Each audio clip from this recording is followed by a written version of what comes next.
என் செல்வங்களே, என் ஓலைப்பள்ளு தாத்தா. என்ன தாத்தா, உங்களுக்கு என்ன கவலையே இல்லையா?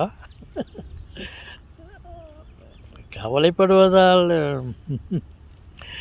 நான் பெறப்போவது ஒன்றுமில்லை என்று சொல்வதற்கில்லை. அதுக்கு நேரம் காலம் வர வேண்டும். அதே 27 அதே 27 ஏழை என்னை ஆதரிக்கும், ஏழை என்னை ஆதரிக்கும் இரக்கம் இல்லையா?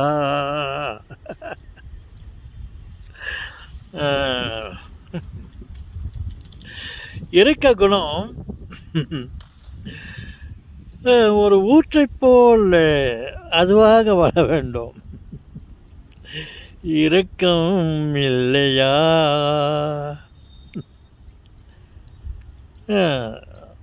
இறக்கப்படுவது அவருடைய உள்ளத்தில் தான் வர வேண்டும். சப்ஸ்கிரைப் பண்ணுறது அவங்க மனசுலேருந்தே வரணும். எனக்கு சப்ஸ்கிரைப் பண்ணுங்க அப்படின்ட்டு கேவலம்.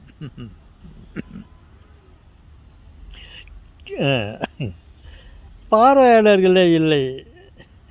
பார்வையாளர்கள் நிறையாக இருந்தால் தானே அதிலிருந்து சிலர் சப்ஸ்கிரைப் பண்ணுவாங்க. பார்வையாளர்களுக்கு தேவையானது வேறு ஏதேதோ இருக்கிறது. தாத்தாவின் படைப்புகள் எல்லாம் கற்பனையாகவும் அனுபவங்களாகவும்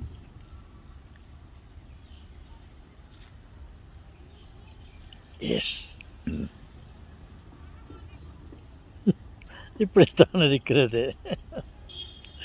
தாத்தா சொல்லுகிறார், இந்த உலகம் ஆகாயத்திலே அந்தரத்திலே இல்லை, அது ஒரு சேற்றுக்குள்ளே புதைத்து வைத்த பந்தை போல் இருக்கிறது. அணுக்களின் மத்தியிலே அது புதைக்கப்பட்டு இருக்கிறது உலகம். அதனால்தான் அங்கே அப்படியே இருக்கிறது, கீழே விழாமல் என்று சொல்லுகிறார். இவர் பேச்சுங்களெல்லாம் கேட்டால் இப்படி தான் இருக்கும்ன்ட்டு அவர் சிலர் நினைப்பார்கள்.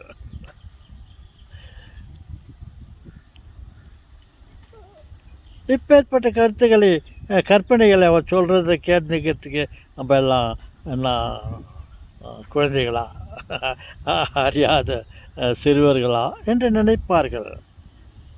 என்னுடைய கற்பனை இந்த அனைத்துமே அணுக்களால் நிரப்பப்பட்டிருக்கிறது. அதற்குள்ளே தான் அந்த உலகம் இருக்கிறது. அதை இப்படி கற்பனையாக நான் சொல்லுகிறேன். அது இந்த செட்டுக்குள்ளே புதைத்த பந்தை போலவோ, நீருக்குள்ளே இருக்கும் மீனை போலவும் இந்த அணுக்களின் மத்தியில் இருக்கிறது இந்த உலகம் என்று சொல்லுகிறேன். அது உண்மையாகவே அது சிலருக்கு கேலி கூத்தாக இருக்கும். என்னுடைய கற்பனை, ஏன் அது உண்மையாக இருக்க முடியாது? அப்படி தான் தாத்தா சொல்கிறாரு. இந்த கடவுள் பட்ச விளக்குகள் ஆயிரம் நிலவே வா, ஆயிரம் விளக்குகளே நட்சத்திரங்களே வா, ஆயிரம் விளக்குகளே வா அப்படி சொல்கிறாங்க. விளக்குகள் நிரம்பி இருக்கிறது வானத்தில் என்று. ஆனால் தாத்தா சொல்கிறாரு, அதெல்லாம் விளக்குகள் இல்லை அப்பா, அவைகளெல்லாம் பாரா கற்கள், ஒரு விதமான கற்கள் தெளிக்கப்பட்டிருக்கிறது. அவைகள் சூரியனுடைய வெளிச்சத்தால் அது பிரதிபலிக்கிறதே தவிர அதுவாக சுயமாக அது ஒளியை தரவில்லை என்று தாத்தா சொல்கிறாரு. இந்த மாதிரி தாத்தா சொல்கிறதெல்லாம் நம்ம கேட்டுக்கிறதுக்கு, டைம் வேஸ்ட் பண்ணிக்கிறதுக்கு நம்ம எல்லாம் வேலை வெட்டி இல்லாதவங்களாம் அப்படி என்று நினைப்பீர்கள். இது என்னுடைய கற்பனை, ஒருவேளை உண்மையும் கூட இருக்கலாம். நீங்கள் அதை ஏதோ கற்பனையாக சொல்லுகிறார் என்று எடுத்துக்கொண்டால் எடுத்துக்கொள்ளுங்கள். இல்லை, ஒருவேளை தாத்தா சொல்கிறது கரெக்டாக தான் இருக்கும். ஆண்டவன் படைத்தது ஒரே விளக்கு. ஒரே விளக்கு என்னல்லாட்டா, நான் கெரசின் விளக்கா, பெட்ரமாக்ஸ் லேம்பா, என்ன என்ன லேம்பு தாத்தா அது? ஒரே விளக்கு சொல்கிறீங்களே, அப்படி சொல்லுவாங்களே. ஆண்டவன் படைத்தது ஒரே ஒரு விளக்கு, சூரியன். அனைத்து அதை தவிர மற்ற அனைத்துமே அதனுடைய வெளிச்சத்தை வாங்கி அது மற்றவர்களுக்கு கொடுக்கிறது, ரிலே பண்ணுது அப்படின்னு சொல்கிறேன். இன்னும் அதிகமாக சொல்லப்போனால் நான் வேறு விதமாகவும் சொல்லுவேன். அந்த சூரியன் வந்து நெருப்பு இல்லை, ஐஸ் இன்னும் சொல்லுவேன். மொத்தத்தில் அங்கே சூரியனே இல்லைப்பா, அங்கே சூரியனே இல்லை. சூரியன் என்று ஒன்று இல்லை. அது அங்கே இருக்கிற அட்மாஸ்பியரை அப்படியே கேதர் பண்ணி அப்படியே சுருக்கமாக அது ஒரு வெளிச்சத்தை கொடுக்கிறது. அது ஒரு மாதிரி கேஸ் அப்படின்ட்டு கூட நான் சொல்லுவேன். அதற்காக என்னை நீங்கள் அறியாதனமாக தாத்தா பேசுகிறாரு, இவ்வளோ வயசாகி கூட இன்னும் புத்தி வரலையே தாத்தாவுக்கு அப்படின்னு நினைக்காதீர்கள். என்னுடைய கற்பனைகள். ஒருவேளை எங்கள் சூரியன் என்ற நெருப்பு பந்தம் இல்லை என்று கூட சொல்லுவேன்.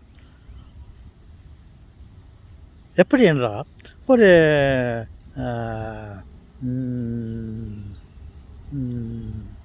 பூத கண்ணாடி லென்ஸ் எடுத்துன்னு பாருங்கள், அங்கே லென்ஸை சுற்றி வெறும் ஒரு அட்மாஸ்பியர் தான், ஒன்றுமே இல்லை. அங்கே காற்று, கேஸு, ஒரு மாதிரியான அமைப்பு இருக்கிறது. அதை S, sure, I have a biscuit. See, my bag is there. You take the biscuits are